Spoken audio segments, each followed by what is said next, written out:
Hey man, how are you? Hey man. So you wanted to show me something? I built the cockpit panel you asked for. Oh cool, thanks man. So what are we doing in the car then? Yeah, it's right in front of you. Wait, what?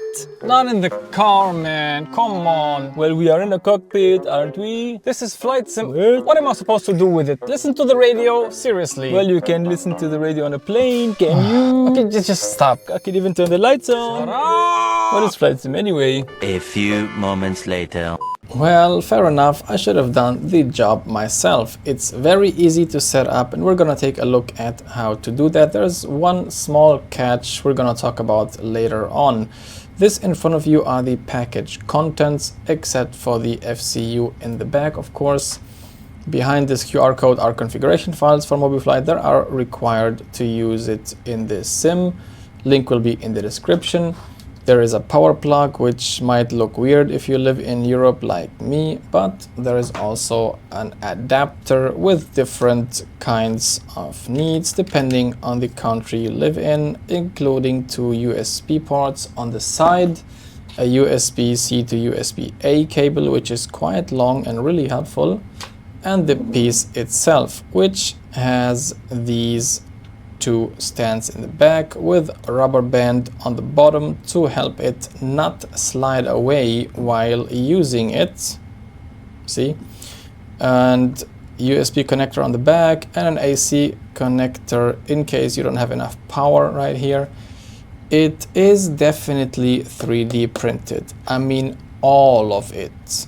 Yeah, except for these black screws. And the insides, everything is 3D printed, but it feels solid, you know, it feels solid. Even these frames are 3D printed. The buttons, these clicks, they feel nice, definitely. The knobs are fine, also 3D printed. One thing to say is that this will definitely not be the final iteration. So in case you are deciding to buy it someday, you should wait until they update this. Maybe they will put a metal plate. Depending on the experience, they will update the products before releasing final version. So in case you're thinking about buying it, I would rather wait until they update that thing, depending on the feedback they get.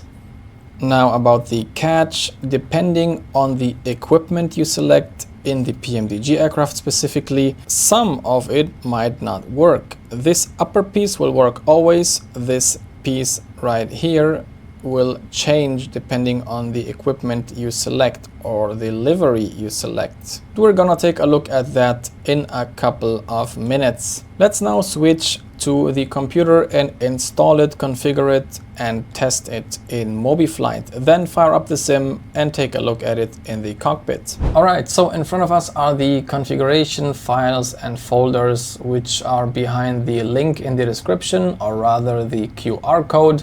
You can ignore this SDK modification guide for a second. It's written the same way in this PDF, which is a user manual for MSFS users as well as X-Plane. Couple of stuff like loading the configuration file, testing it, how to set it up correctly. Basically the same things you will see in this video. Firmware recovery in case it's bricked or broken. And of course a couple of limitations, which we will see in a bit when we switch to the cockpit.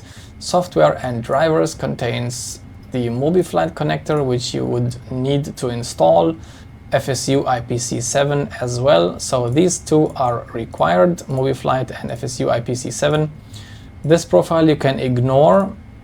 This one is, to me, an unknown thing. I think it's a compatibility software for different boards or maybe different operating systems. You can ignore that. It works without it as well. Then finally the config folder, which contains the configuration files for MobiFlight. If you have two pieces of the hardware, left and right, you would use both. Same here for X-Plane. This is for the Zibo 737 mod. Because I have only one board to show, I'm using the left one. One last thing in the guide which might be important for you is that you probably have to edit the 737 options file. Keep in mind this is per variant, so if you have more than one variant you would have to do it for all the variants. But if you have a wind control Boeing hardware, you probably have done that already before, which means you don't need that. You could check that, of course, if it's set to 1.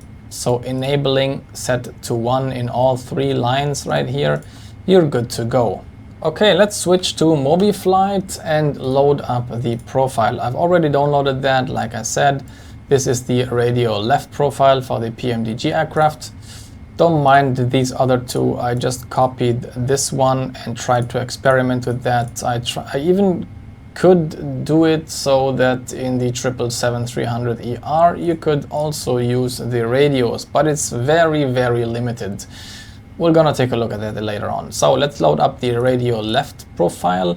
You would need to check here on extras, go to controller bindings and just make sure that on the left side is your profile and on the right side is your hardware. Make sure that they are matching. If you see this green check, everything is fine. Let's open this up, and now if you click on test, you should see the lights coming up on the hardware, which means it is recognized correctly, it is assigned correctly. Last thing to do is load up the sim and switch to the cockpit. But before we do that, a quick word in both of our interests. If you have YouTube Premium, congratulations, you just wasted $16 a month for a 10-second ad. If you go to Hoowalt.com and enter the code DS12 at checkout, you can save 12% on your purchase. Info's in the description. It feels so good that it even made the NG dance. And now let's get back to the cockpit. okay, we are in the cockpit, and as you can see, this is now working as expected, but the part below that, the nav radios, are not working. So if I do that, nothing happens, right? Same in the sim. Transferring also does not work. So the first thing you would need to do is go into the FMC, go to PMDG setup, aircraft equipment, and go to page 17. So click on previous page until you reach page 17. It could be a different one, but if you have the same version with the latest update, this should be the same one. So on nav radios, select the G7500, the VHF version, not the GLS version. If you select that, this is an older equipment, I guess, or newer, I don't know. This now matches the exact same layout as this. And now if I turn it around, it actually works. Same right here, and if I transfer, it works as well. If I press on test, you probably wouldn't see that because it's on the screen right here. So let's click on test and watch now the primary flight display. As you can see, it performs the test. Back to that now. So let's start with this panel right here, okay? So if you click on that, your panel gets turned off, right? If you click on VHF 1, VHF 2, as you can see, they are working as expected. VHF 3, on the other hand, as I said before, now in the sim you can see it's saying data on the active side.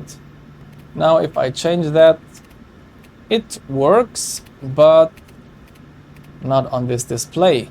See, in the sim it's changing, but not on this display. And this is one limitation that was mentioned in the PDF file. Now for HF, it's the same thing.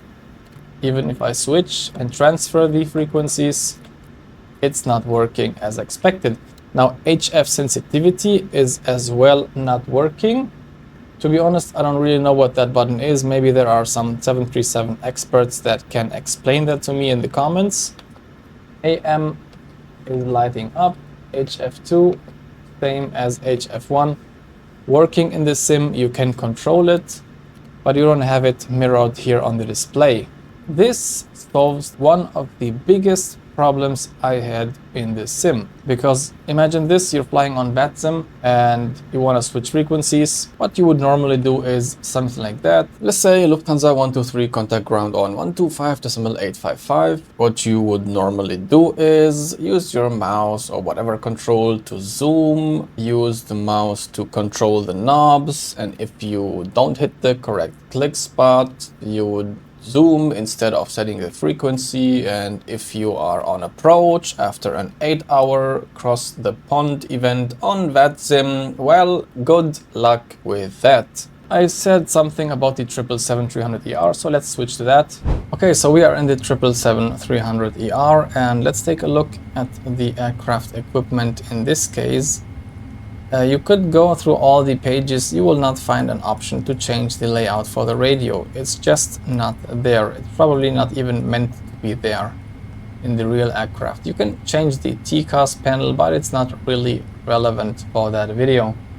So let's go down. As you can see, the layout is completely different. In the 737, it is like this. You know, they are on top of each other. In the 777, it is the COM radio panel is up here, the navigation radio panel is down here. Actually, it's built into the FMC. What? Yeah. How would you even know that? I just asked AI. Get out.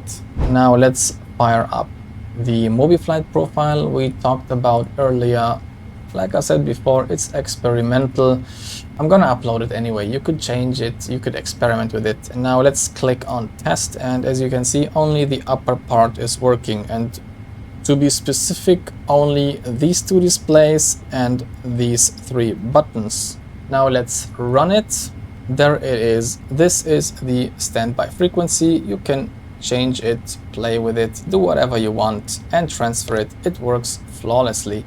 Now watch the first officer's side.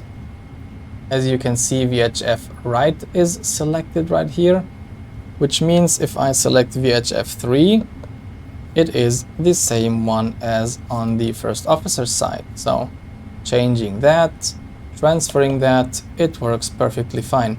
I tried to keep the layout the same, you know, VHF left, right and center. VHF 2 is, well, it's a special case, you know, it should have written data in here, but like in the manual, it's not working because some mappings are missing. You can change it, I mean, you can set it.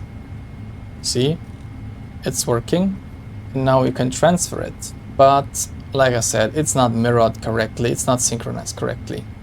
But for the basic stuff, for flying on VATSIM, you probably would need one VHF for talking to ATC and one VHF channel for, let's say, the ATIS frequency of your airport. And that's basically it. Oh wait, I'm not done yet. I could even create a profile which makes this piece of Boeing hardware actually work with the Fenix family aircraft radio panels. But like I said, in the 777, very limited. It works with VHF 1, VHF 2, basically the basic things you would need for flying with ATC, like on VATSIM for example. Alright, the last thing to mention is the pricing. This unit is priced at around $209, including shipping and taxes. Keep in mind that using the code DS12 at checkout will give you a 12% discount on the items in your cart. And I'm saying items, not item, because the code is not only tied to this specific product, it applies to all of your items that you choose in the store. So if you find something interesting, even if it's not this exact unit, you can enter the code DS12 and save 12%. Also, like I mentioned earlier, this is most probably not the final version of this unit. They will most likely improve it in the future based on the feedback they receive. Alright guys, that's it for today's video. Thank you very much for your time. I really appreciate that. Everything you need for this setup will be in the links in the description. If you have any questions, feel free to write it down in the comments below. I wish you a wonderful week, happy flying, and I'll see you in the skies. He forgot to turn off the mic. Goodbye everyone.